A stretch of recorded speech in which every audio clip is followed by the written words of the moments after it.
तनी न। हाँ हाँ बोली। हम जातनी दिल्ली कमाई कर। तो हम का करी? 3 बीघा मकई रोपवा ली हा। खाली यही सब करे बा, यही खातिर बियाह करके ले बड़ा। तो का करबू? कुछ ना, तू जहाँ जात बड़ा जा। हम कमाई न तो कैसे काम चली? सुना, कब से मंगवानी तू लइला ना झुलवानी।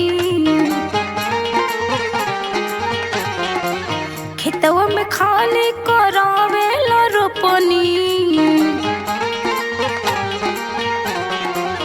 सुना, फूक देला जाने कहाँ अपन कमाई हो, अपन कमाई।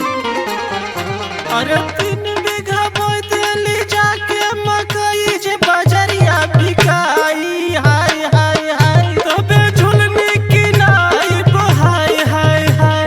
बजरिया बिकाई हाय हाय हाय तबे झुलनी की नाई हाय हाय हाय।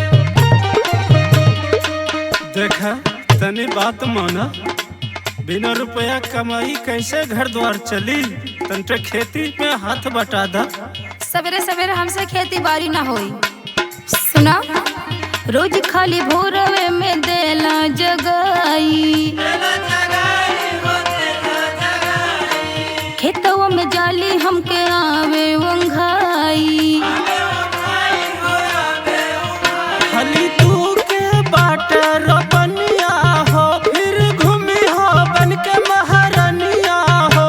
अरे गिरे जल मैल जब झाड़ू लगाई हो, झाड़ू लगाई।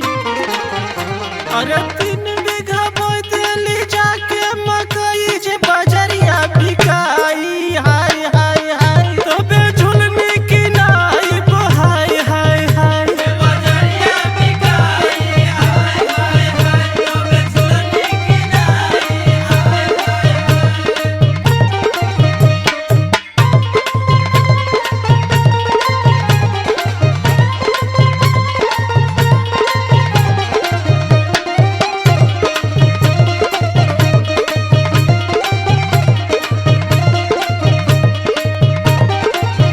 सुना, मकई पाक जाए दा, बाजार में बिक जाए दा, तोहके मेला घुमा दे। नहीं नहीं, खाली तू हमसे बर्तन में घिसावा।